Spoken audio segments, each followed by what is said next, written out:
The studio lights burned hot, casting a golden glow over the set of The Tonight Show. Jimmy Fallon leaned back in his chair, his signature grin plastered across his face, as the audience buzzed with anticipation. Blake Shelton sat across from him, his cowboy hat tilted just so, his posture relaxed but his eyes sharp, like he was sizing up a room full of strangers. The crowd had been eating up their banter, a mix of playful jabs and music talk. But there was an edge to Blake tonight, something Jimmy hadn't quite clocked yet. Jimmy, ever the showman, launched into his next bit, a game called Truth or Dare, Tonight Show style. The rules were simple: answer a tough question or take on a ridiculous challenge. Blake, known for his quick wit and charm, seemed like the perfect guest for it. The audience roared as Jimmy pulled out a card, his eyes twinkling with mischief. "All right, Blake, here's your first one. Truth or dare?" he asked, leaning forward, the crowd hanging on every word. Blake crossed his arms, a half-smile tugging at his lips. "Truth," he said, his drawl thick, confident. Jimmy's grin widened as he read the card aloud. "What's the one thing you've never told anyone in the music industry, something that could shake things up?" The question landed like a stone in still water, ripples spreading through the studio. The audience leaned in, sensing the weight of it. Blake's smile faltered, just for a second, but he recovered fast.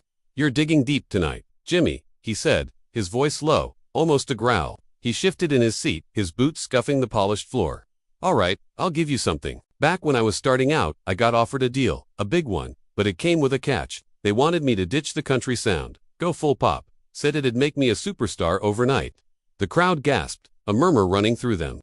Jimmy's eyebrows shot up, his grin turning to genuine surprise. "You turned it down?" Jimmy pressed, sensing a story. Blake nodded, his jaw tight. "Damn right I did. Told him I'd rather sing in dive bars for the rest of my life than sell out who I am." The audience erupted in cheers, but there was a hardness in Blake's eyes, like he was reliving the moment.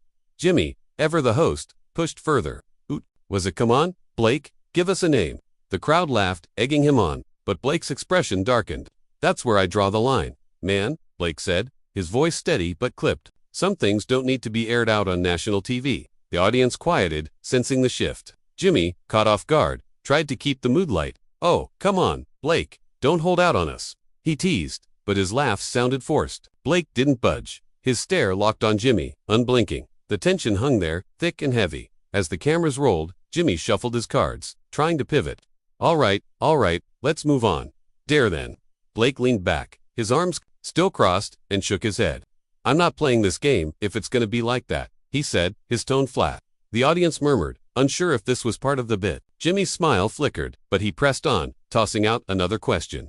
This one about Blake's personal life, something about his relationship with Gwen Stefani. Blake's hand shot up, cutting Jimmy off mid-sentence. "Hold up," he said, his voice carrying a weight that silenced the room. "You want to talk music? Fine. You want to talk my life? That's off limits." The audience was dead quiet now, the air electric.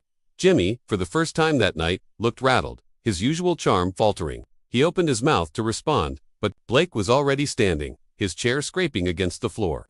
"I didn't sign up for this," Blake said, his voice low but firm, as he tipped his hat to the audience. The crowd gasped as he turned, his boots echoing as he walked off the set, leaving Jimmy frozen at his desk, the cameras still rolling, the audience stunned into silence. The studio door slammed shut behind Blake, the sound reverberating through the stunned silence of the Tonight Show set. Jimmy Fallon sat frozen for a split second, his eyes darting to the side, where his producers were already scrambling, headsets buzzing with urgent whispers. The audience, still processing Blake's exit, began to murmur, their voices a low hum of confusion and excitement. Jimmy forced a laugh, his hands gripping the edge of his desk. "Well folks, that's up. Blake Shelton, keeping it real," he said, his voice a touch too high, his grin strained. The crowd chuckled nervously, unsure whether this was part of the show or a genuine meltdown. Backstage, Blake stormed through the narrow hallway, his boots pounding the linoleum. The fluorescent lights buzzed overhead, casting harsh shadows across his face. A young production assistant, barely out of college, hesitated before approaching him, clutching a clipboard like a shield. "Mr. Shelton, sir, are you okay?" she asked, her voice trembling. Blake stopped, his broad shoulders tense, and turned to her. His eyes softened for a moment, but his jaw was still set. "I'm fine, darling, but I ain't going back out there," he said, his tone firm but not unkind. He kept moving, brushing past a rack of costumes and a cluster of stunned crew members in the green room. Blake sank onto a leather couch, tossing his hat onto the coffee table. The room was quiet, save for the muffled sound of Jimmy's voice filtering through the walls. trying to pivot the show back to its usual rhythm. Blake ran a hand through his hair, his mind racing. He hadn't planned to walk off, hadn't even thought about it until Jimmy's questions started digging too deep. It wasn't just the game, it was the way it felt like a setup. Like Jimmy was fishing for something to turn into a headline. Blake had been in the game long enough to know how these moments got spun, how a single soundbite could become a week-long news cycle. His phone buzzed in his pocket and he pulled it out to see. A text from Gwen Stefani. "You good? Just saw the clip online." Blake's lips twitched into a faint smile. Word traveled fast in the digital age. He typed back a quick, "I'm good, just need it out," before setting the phone face down. He leaned back, staring at the ceiling, replaying the moment in his head. He didn't regret standing his ground, but he knew this wasn't over. The tabloids, the blogs, the X-posts, they'd all have a field day by morning. Meanwhile, on the set, Jimmy was powering through the next segment, a comedic bit with a guest comedian who'd been rushed out to fill the gap. The audience laughed on cue, but the energy was off, the earlier tension still lingering. In the control booth, the director was barking orders, trying to salvage the show's flow. Cut to commercial in 10. He snapped as Jimmy tossed to it, break, his smile never quite reaching his eyes. The second the red light on the camera blinked off, Jimmy leaned back, exhaling heavily. What the hell just happened? He muttered to his stage manager, who could only shrug. Backstage, the production team was in chaos. The executive producer, a seasoned woman named Carla, was already on the phone with Blake's team, trying to gauge the damage. "Look, we didn't mean to push him that far," she said, her voice calm but urgent. On the other end, Blake's manager was cool, professional. "He's not coming back out tonight," he said. "Blake's done when he's done. You know how he is." Carla nodded, even though he couldn't see her, and hung up, pinching the bridge of her nose. She turned to the assistant director. "We need to spin this fast. Get social media on it. Make it look like a playful exit, not a blow-up." As the show resumed, the audience's energy picked up, but the whispers didn't stop. People were already pulling out their phones, posting clips of Blake's walk-off. The hashtag Blake walks off trending within minutes. The internet was alive with speculation, some calling Blake a diva, others praising him for standing up to what they saw as Jimmy's overreach. The story was taking on a life of its own, and Blake, still in the green room, had no idea how big it was about to get. The green room felt smaller now, the walls closing in as Blake sat on the couch, his phone buzzing relentlessly on the coffee table. He ignored it, letting the notifications pile up, a mix of concerned texts from friends and alerts from news outlets already spinning the story. The muffled sound of the show continued through the walls. Jimmy's voice now introducing a musical guest. The crowd's applause, a distant roar. Blake's manager, Tom, slipped into the room, closing the door quietly behind him. He was a wiry man with a calm demeanor, but his eyes betrayed a flicker of worry. "You sure you're good with this?" he asked, leaning against the wall. Blake nodded, his expression unreadable. "I'm not apologizing for drawing a line, Tom," he said, his voice steady. They knew what they were doing out there. Tom sighed, pulling out his own phone to scroll through the flood of X-posts. An article's already circulating. "It's blowing up," he said, holding up a screenshot of a headline. "Blake Shelton storms off Fallon's show in shocking clash." Another read, "Did Jimmy Fallon push Blake too far?" Tom shook his head. "They're eating it up. Man, half the internet's on your side, half thinks you're dodging something. You want to put out a statement." Blake waved him off. "Let him talk. I'm not feeding the machine tonight." Outside, the show was wrapping up, Jimmy delivering his closing monologue with his usual charm, though his jokes felt a little forced, the audience's laughter a touch polite. As the credits rolled, the production team huddled in the control booth, dissecting the fallout. Carla, the executive producer, was already fielding calls from network execs. Her tone clipped as she defended the segment. It was a standard game. Nobody expected him to bolt, she said, pacing. The exec on the line wasn't buying it. "Fix this, Carla. We can't have our biggest guest walking off like that." She hung up, turning to the social media manager. "Push the narrative that it was all in good fun. Blake's just a passionate guy. Get some clips of him laughing earlier in the show out there." Meanwhile, in the parking lot, Blake slipped out a side exit, avoiding the paparazzi already gathering at the main doors. The night air was cool, a stark contrast to the stuffy studio. He climbed into his black SUV, the driver glancing at him in the rearview mirror, but saying nothing. As they pulled away from the studio, Blake's phone lit up again, this time with a call from Gwen. He answered, his voice softening. "Hey darling," he said, leaning back in the seat. Gwen's voice was calm but firm. "You didn't tell me it got that heated. You sure you're okay?" Blake chuckled, though it lacked his usual warmth. "I'm fine. Just wasn't in the mood for Jimmy's games tonight." Gwen paused, then said, "They're already twisting it online. Some are saying you've got something to hide. Others are calling Jimmy out for crossing a line." Blake's grip tightened on the phone. "Let 'em say what they want. I'm not here to play their drama." Gwen's voice softened. I know, but this could get messy. Just be ready. Blake nodded, though she couldn't see it. I'm always ready, he said, but there was a weight in his words. Like he knew the storm was just beginning. Back at the studio, Jimmy was in his dressing room, the door closed, the energy drained from his usually buoyant demeanor. He sat in front of the mirror, rubbing his temples, replaying the moment Blake stood up. He hadn't meant to push that hard, but the game was supposed to be fun, edgy, the kind of thing that got clicks. Now, it was backfiring. His assistant knocked, poking her head in. Carla says, we need you to tweet something light, maybe a joke about Blake's exit, keep it friendly. Jimmy nodded, but his heart wasn't in it. He grabbed his phone, typing out a quick post. Guess Blake's boots were made for walking. Thanks for an unforgettable night.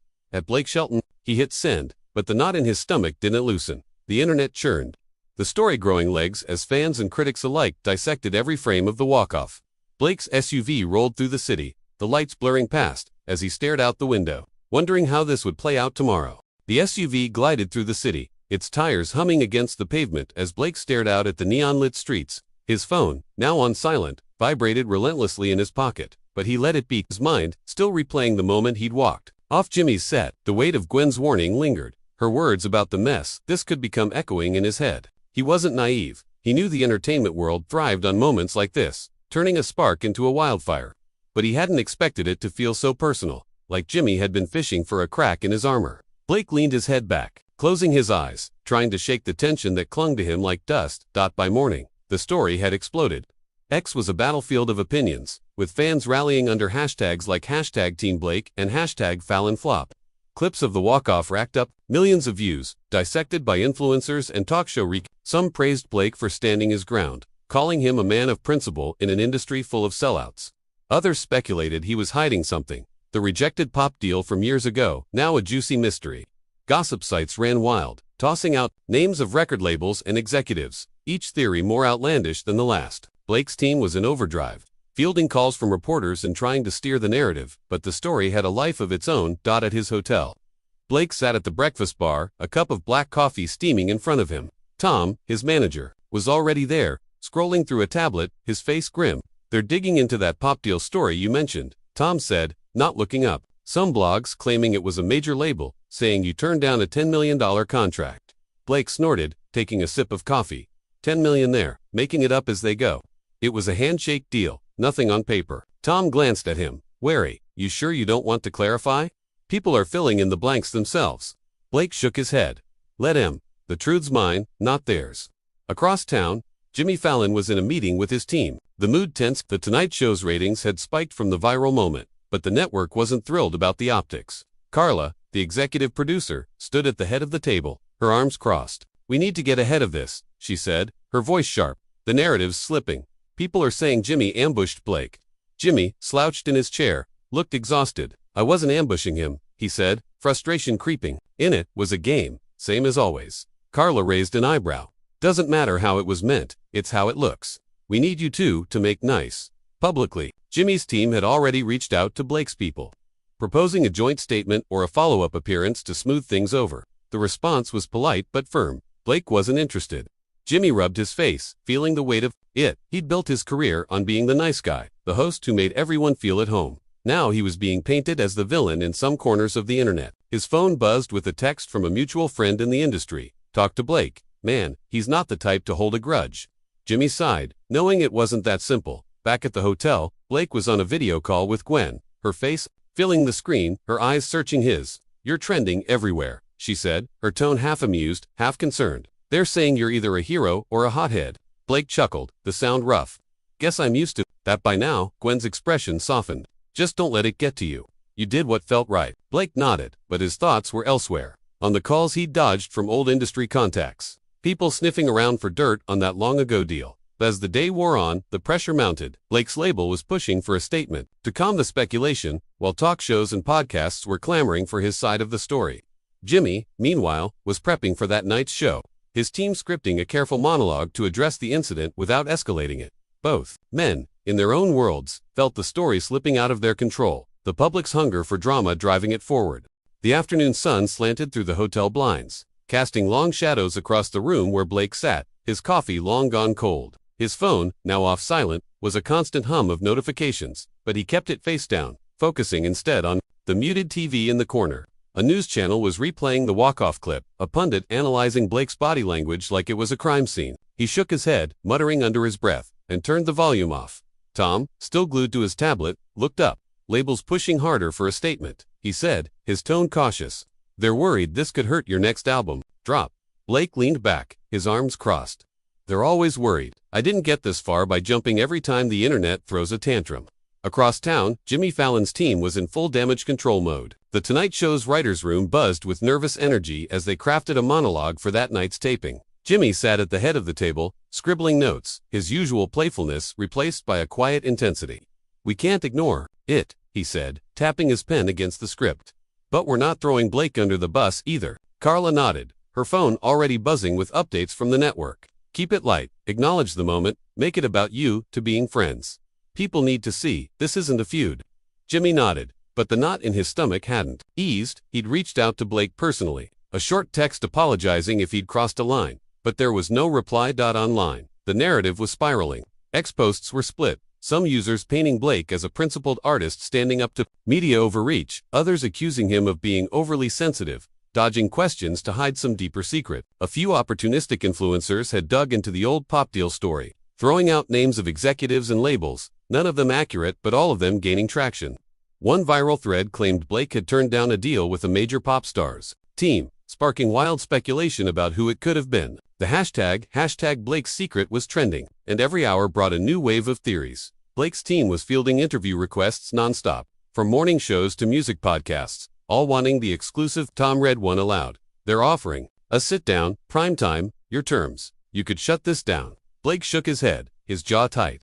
"I'm not going on TV to explain myself. I said what I said, and I walked when it got too far. That's the story." Tom sighed, knowing better than to push.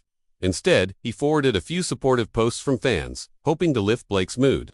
One read, "Blake Shelton's real as hell, walked off when Fallon got too nosy. Respect." Blake glanced at it, his lips twitching into a faint smile, but it didn't last. Meanwhile, Gwen was on her way to New York, her flight landing that evening. She'd texted Blake to let him know, insisting they talk in person. "You don't need to fight this alone," she'd said in a voice message, her tone steady but warm. Blake hadn't responded yet, but the thought of her being there grounded him, a reminder of what mattered outside the noise. Still, he couldn't shake the feeling that this wasn't just about one bad night on a talk show. The questions Jimmy asked, the way they'd dug into his past, felt like a coordinated hit, like someone had fed the show those prompts to stir up trouble. At the Tonight Show studio, the crew was prepping for the evening's taping, the air thick with anticipation. Jimmy rehearsed his monologue, a careful mix of humor and humility. Acknowledging the walk-off without assigning blame, "Blake's a friend, a legend, and maybe I got a little too curious last night," he'd say, pausing for the laugh. "But those boots of his, they're made for walking, and I respect the hell out of that." The writers nodded, satisfied, but Jimmy wasn't so sure. He kept checking his phone, hoping for a response from Blake, something to signal they could move past this. As the day faded into evening, both men were bracing for the next wave. Blake, in his hotel, was steeling himself for Gwen's arrival. In the inevitable conversation about what came next, Jimmy, in his dressing room, was running lines, trying to project the confidence he didn't quite feel. The internet kept churning, the story growing bigger, and neither of them could predict where it would land. The hotel suite was quiet when Gwen arrived, her presence a calm anchor in the storm that had followed Blake all day. She dropped her bag by the door, her eyes locking onto his as she crossed the room. Without a word, she sat beside him on the couch, her hand finding his, her touch steadying the restlessness he hadn't realized was still churning inside him. "You look like you've been through it," she said, her voice soft but direct. Blake managed a half smile, squeezing her hand. "Feels like I've been run over by a freight train of tweets." Gwen didn't laugh, just studied him, waiting for the real answer. He sighed, leaning back. "I didn't think it'd blow up like this. I just wanted to shut it down, not start a war." Across town, the Tonight Show was in full swing, the audience buzzing as Jimmy delivered his monologue. The Blake bit landed well, the crowd chuckling at his boots made for walking line, their applause warm but cautious, like they were still testing the air.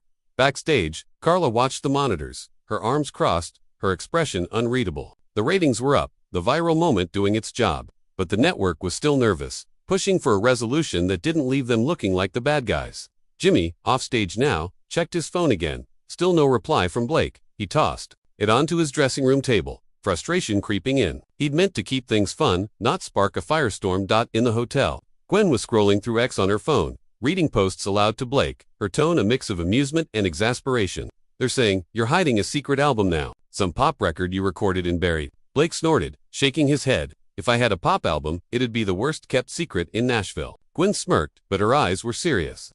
You need to say something, Blake. Not to them, not to the blogs, but to your people. Your fans are out there fighting for you, but they need to hear your voice. Blake looked at her, the weight of her words settling in. He'd been running from the noise, but maybe she was right. Maybe silence was letting the story write itself. By the next morning, Blake's team had drafted a post for X, short and to the point, at his insistence. He read it over, tweaking a word here and there, making sure it sounded like him. Folks, I walked off because I believe in keeping some things private. No secrets, no drama, just me being me. Thanks for having my back. He hit send, and, within minutes, the post was flooded with replies. Fans cheering his honesty, others still pushing for more details. The speculation didn't stop, but it slowed, the tide turning as his words cut through the noise. Jimmy, meanwhile, was prepping for a morning meeting with the network. His team pitching ideas to keep the momentum without fueling the feud narrative. They floated inviting Blake back, maybe for a casual segment. No games, just music. Jimmy liked the idea, but wasn't hopeful. He's not going to come back so soon, he said, rubbing his neck. Not after that. Carla nodded, already on her phone with Blake's manager, feeling out the possibility. The response was polite but non-committal. Blake's team focused on protecting his space, not re-entering the fray. As the week unfolded, the story began to fade, overtaken by the next big headline. A new scandal in Hollywood. Blake and Gwen flew back to Nashville, the city's familiar rhythm, a bomb after New York's chaos. He spent a day in the studio, laying down tracks, the music grounding him in a way no interview ever could. Jimmy, back in his routine, kept the show rolling. His charm intact, but his approach a little more cautious. The memory of Blake's exit a quiet lesson in boundaries. The internet moved on, but for both men, the moment lingered. A reminder of how quickly a spark could ignite and how hard it was to control the flames. Blake, strumming his guitar in the quiet of his home studio, felt the weight lift, his focus back on what mattered. The music, the life he'd built, and the line he'd drawn that he'd never cross again.